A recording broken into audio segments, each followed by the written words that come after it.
colourful scene at the old Petersburg airfield greeted the early morning fans as teams made their final preparations for the day's 345-kilometre race, which was to be run in 3 laps of a 150-kilometre route with a compulsory pit stop at the end of lap 1. President of the Motorsport South African Off-Road Car Commission, Piet Swanepoel, explains what the race means to Polokwane and Limpopo province. Yes, from our side, it's a national championship and we have to do it in every province, unfortunately 9 provinces and 8 events in the championship, but we potentially identified this area as an area we'd like to be in, our partners would like to have been in a year ago, and here we are. I think for the area, for the emerging market in this area, it's very important, and for us definitely very important to be in this area and to be seen in this area. Thus far it's been a huge success. And I think the full economic impact will only be realized by the community 2-3 months down the line, because we have brought fantastic amounts of money. If you look at the amount of competitors multiplied by whichever figure you think a person is spending, it brings a lot of money into the area and economically justified to be in this area. The official race clock counts down the final seconds to the start, and Cox and Pitchford get the show on the road in the sweet-sounding Nissan hardbody.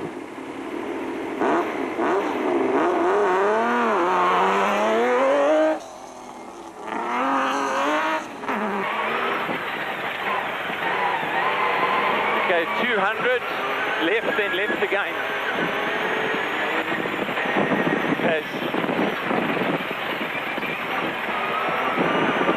Okay, sharp left.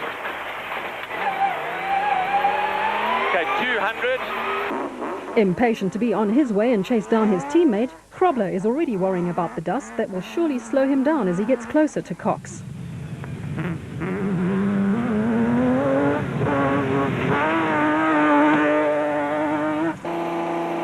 As experienced as the drivers are, the butterflies still flutter as the starter counts you down. Vos and Versteeghe have not raced yet this season, and their new pickup has still to prove itself. At this early stage, it's looking and sounding good.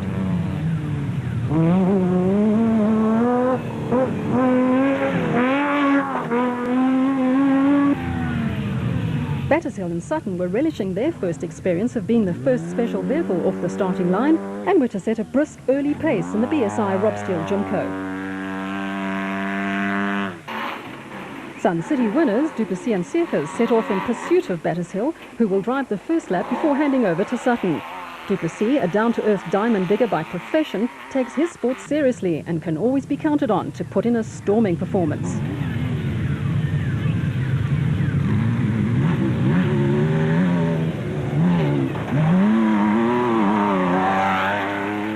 Marsh and Whitehouse know they need to be more aggressive on this event if they want to win the championship, and will do more than count on the reliability of their Nashua Mobile bat.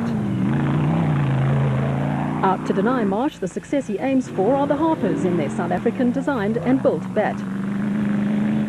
Cox, who with teammate Krobler wears his enthusiasm for his sport on his sleeve, is flying and clearly has the hammer down. Krobler maintains as quick a pace as he can under the conditions, staying within striking distance of his teammate.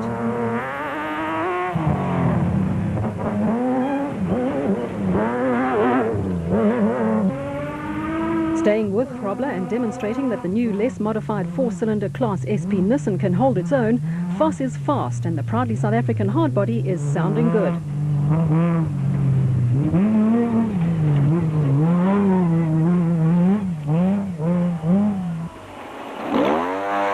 Battershill is maintaining his special vehicle lead in the Jimco,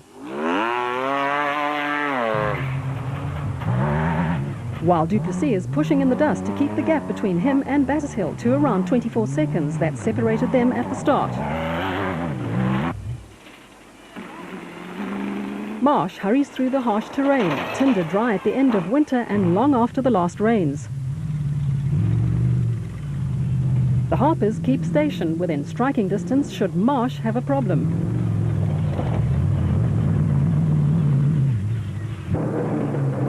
Watch Mark Cronje's head bouncing around under his helmet like a newborn baby, soaking up the bumps and lurches as the Castrol Toyota scrabbles for grip on the loose surface.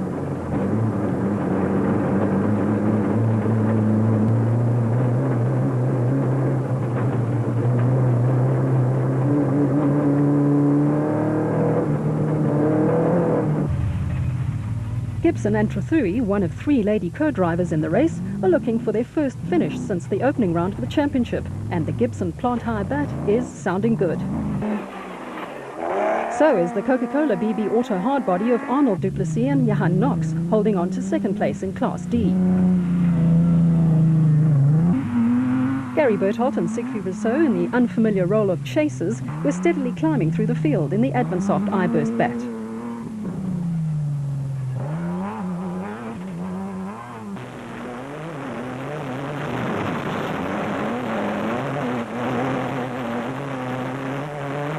Hutchison and Ormerod, leading Class B, move over to allow Berthold and Rousseau through.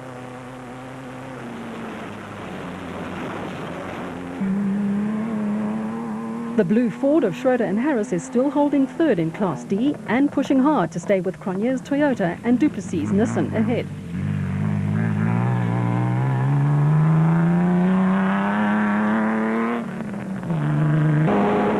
Deep soft sand in a dry riverbed and treacherous rocks slow Schroeder's progress as Berthold and Rousseau make up another place in the bat.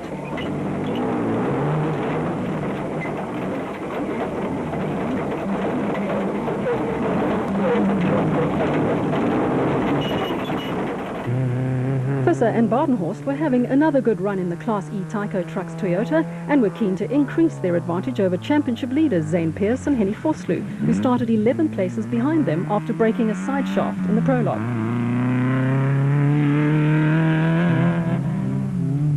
Reigning Class B champions Taylor and Dechelane's JRE was still in second place behind Hutchison and Ormerod in the Motorite bat, but was being caught by the Adenco Sandmaster of Bez and Etienne Besaidnote.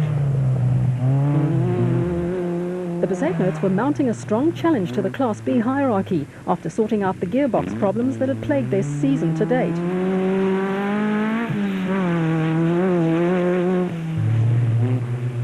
Herman Solwell, looking for his first finish of the season, was staying with the Besaidnotes in his single-seater Mighty Mag.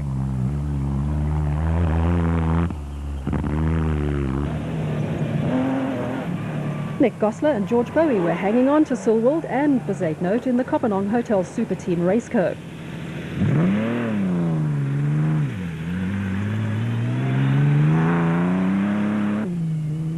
Veterans Schilling and Davies were also having a clean run and taking no chances, preferring to aim for a finish in the Plastotech Aceco. Brothers Yuri and Andre Duplessis have had a steady season to date in the second BB Auto Nissan, but they were fated to go out with a broken prop shaft before the end of the first lap. Labuskachny and Gerber were to last only until halfway through lap 1, when their Raysonics Nissan's transfer case broke and they were forced out. Back after missing the Lesotho Sun 400, Mark and Stuart Moffat were making a first appearance in Class F in their Bosel Land Rover. Bevan Berthold was having a sedate solo outing in the I-Burst bat as regular co-driver Nick Salamalela was away on family business. Here he stops to fix a loose alternator wire. Yeah, up here. And then where? And then to the right, I think. Sure. Yeah, I'll go. Sure. Well, there's no markers there.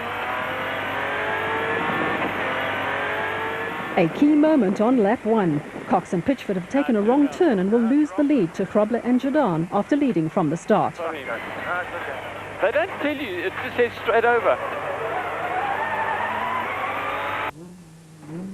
Voss and Tessierge make an unscheduled detour into thick bush in the new Nissan, just when they were closing the gap to Grobler.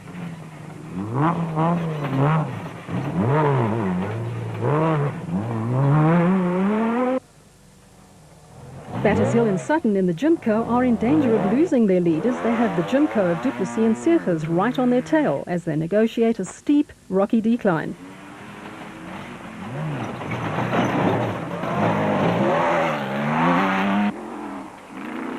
Marsh and Whitehouse are making it a three-way battle for the special vehicle lead.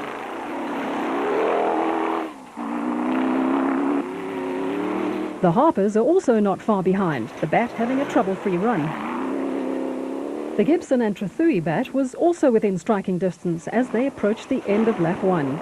Berthold and Rousseau in the Advansoft I-Burst bat had done well to close right up on Gibson's bat at the end of lap 1. First into the designated service point at the start-finish was the Nissan hardbody of Cox and Pitchford, who had managed to repass Grobler and Jordan when they took a wrong turn not far from the pits.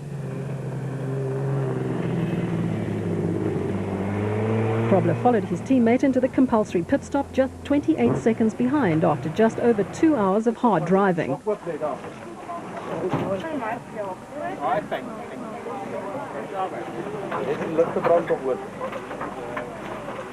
No, I think it's, obviously being in front this morning was a big advantage. I mean, yesterday's time trial was definitely the most important thing. And then crossing the Ron Road crossing, they never said left or right, the route schedule. So we just turned right and it was straight. So Hannes and them got in front of us, but then down into the riverbed, there was a bit of a 4x4 section where you had to find your way, and we just took next to them and eventually dropped in the riverbed together. And you tell us what happened then, Hannes.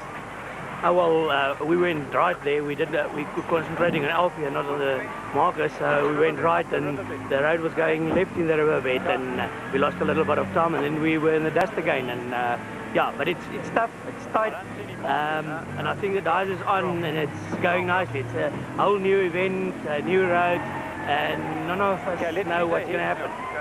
And I just think this is what's going to happen once Ford and Toyota get back. It's going to be like Hannes and I are today, because definitely the pressure's going to be on, and sure, we're racing each other at the moment, but I think when Cornea arrives and Woolwich, it's going to be really Ford, Nissan and Toyota really fighting it out like we're doing at the moment. The compulsory 15-minute pit stop gave the crews a chance to stretch their legs and drink something cool, while their pit crews refueled and attended to repairs and adjustments. For some, it was an opportunity to relax, wipe the dust and grime from their eyes and ears, and catch a breath. For others, it was a scramble to fix things and to straighten or replace bent components. For the spectators, who thronged the well-laid-out and accessible pit area, it was a chance to get up close to their heroes and even get an autograph or two.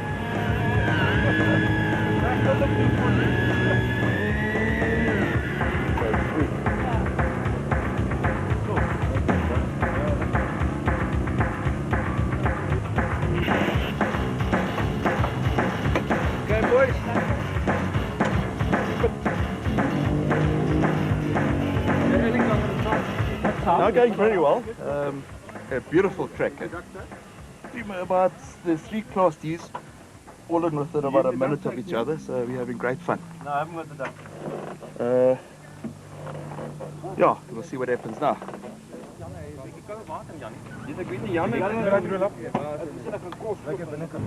Going well.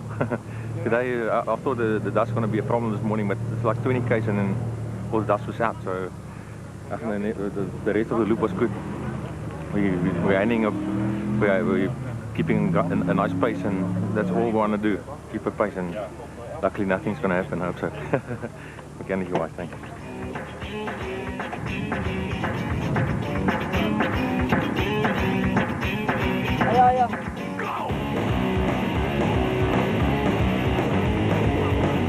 Among the privateers, even the drivers and co-drivers get involved in fixing things. Family members and girlfriends lend a hand, cleaning windows and topping up water bottles.